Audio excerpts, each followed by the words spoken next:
Right, doing a studio tour because why not? Because Paradox does loads and because I haven't done one before and nobody has a fucking clue how this works except me.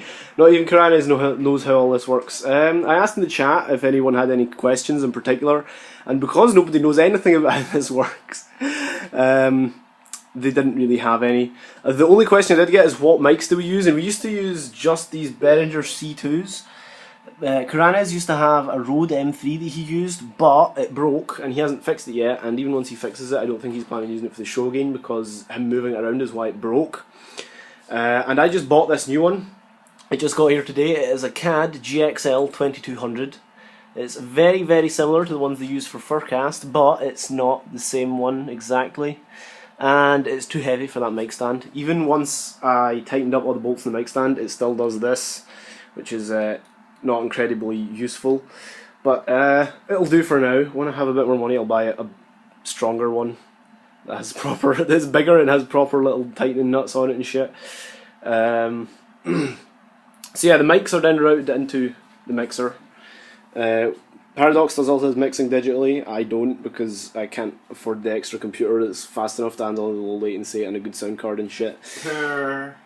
Shut up. That is, I'm trying to persuade him to be our art bitch, but he won't do it. All he does is draw pictures of really crudely drawn penises next to my face. So yeah, the mics go into the mixer here. And then we have these extra plugs. These go down the back of here, through the big mess of wires. There are boxes there. There's actually a hole cut in the desk back there where all the cables go down, and they come all the way down here through the dark backness of the back thing and into here. You can see the levels going a wee bit on everything as I talk. That is our effects rack basically. First of all, they go through the effects unit. No, wait, they don't go through the effects unit first, do they? No, they do. Yeah, they go through the effects unit first. I just can't remember what way I put it around.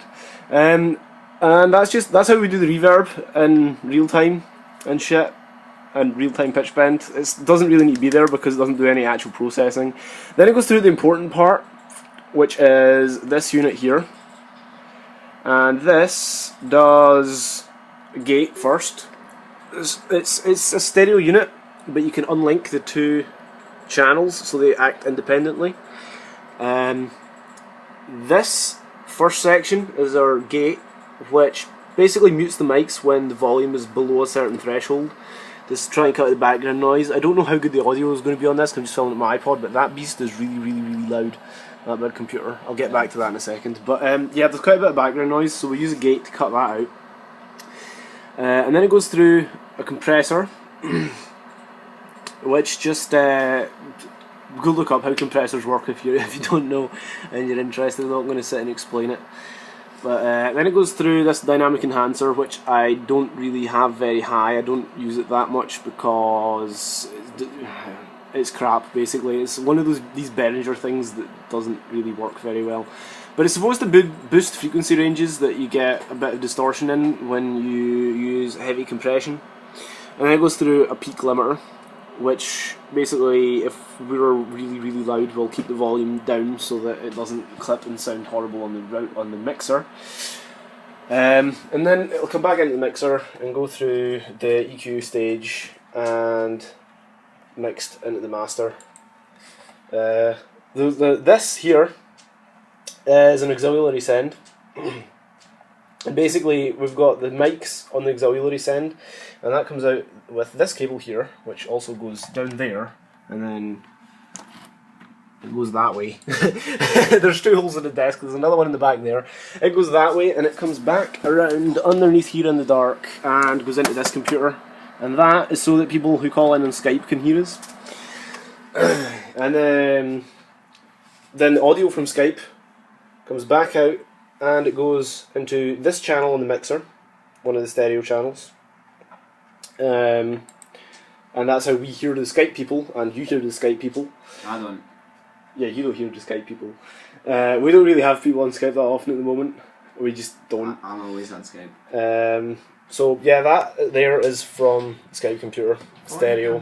This is the output from the DJ computer, which again goes that way and all the way down there. All the wires from here go that way, all the wires from here go that way, except the mic cables, which just go that way.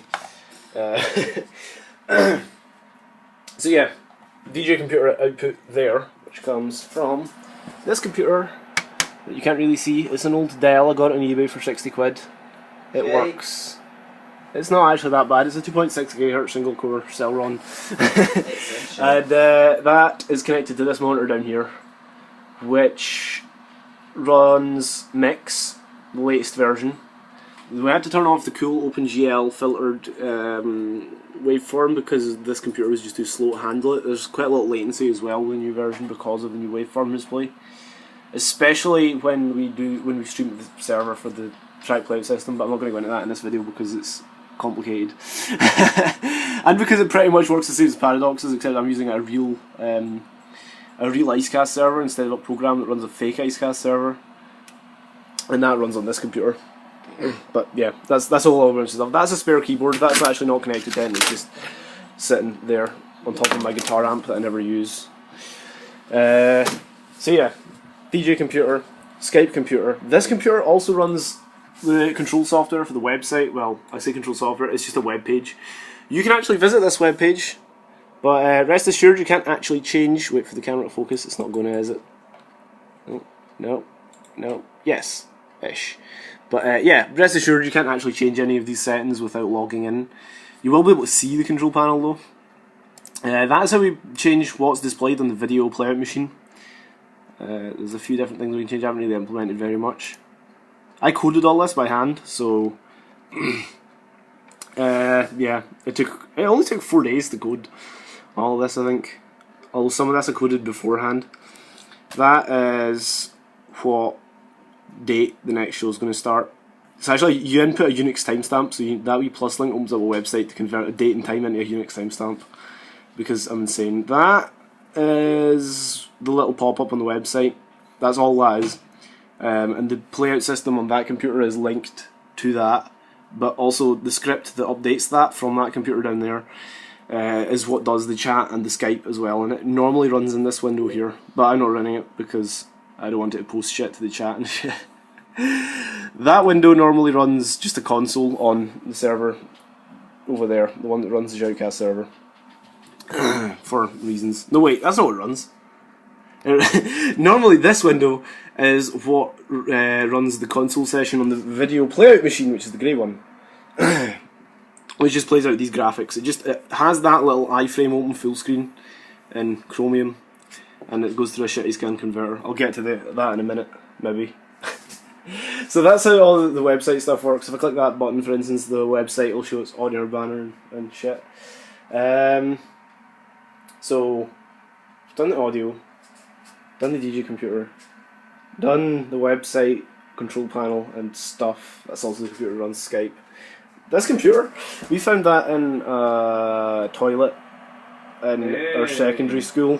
A disused toilet in our secondary school. Like an actual toilet or just it wasn't in the toilet, it was on the toilet in a cubicle. But there was another computer underneath it. So it actually had rainwater in it and everything. Did someone like piss on it? Or? No. It was in a disused bathroom. They were using it as like a cupboard for disused computers. So it's actually got a Xeon, but it's a really shitty old Xeon. It's like a 1.8 gigahertz hyper-threading single core. And it had a tape drive, but the tape drive is gubbed. And this CD drive is one I put in because the one that was on already was gubbed, and it's gubbed as well now because it kept jamming and I tore it apart. And there's a floppy drive there as well, but I think it's also gubbed. So pretty much all of those don't work anymore. So I get two USB sockets as well, which is a total pain in the arse because they're both used already by mouse and keyboard. That mouse and keyboard control that computer and that computer, which is what I'm going to move on to next, using a program called Synergy, which is also what Paradox uses. Shite. And it is actually, in some ways it's shite, in some ways it's really good. I find it has quite a lot of problems with programs like TeamSpeak that grab shortcut keys even when the window's not in focus. This is the computer that does encoding and recording. This window normally runs Flash Media Encoder.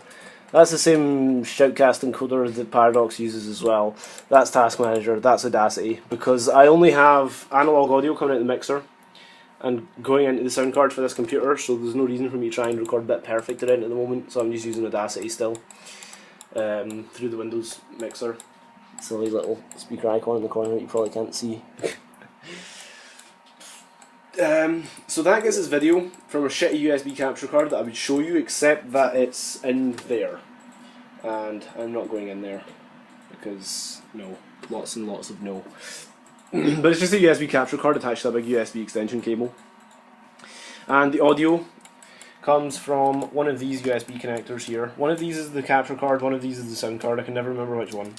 The sound card is underneath that part of the desk, underneath the TV, which is just monitoring the cameras. Can't really see it infinitely because this is not plugged in yet. So yeah, that's where that audio goes. It goes down under there to USB sound card, and then the USB cable comes all the way around there and back up through that hole, and then you've got the video and the sound coming through these two USB cables underneath the mixer and into the computer, and record and broadcast. We don't record video at the moment because we still get a few dropped frames, which makes the audio go out of sync. So what I was going to do at one point was actually record it all on VCR and then record it off the VCR after the show. So that's why that's there. But it has an RF output and I can't record from the RF output, and I'm too lazy to get a converter or some shit. And VCR can't record long enough for a whole show anyway. So that never happened. Video stuff. The video is just cameras like these, Sony Handycams positioned about the room. That's the one that points at Karana. Ask them if... That's the one that points at me, right next to the lamp.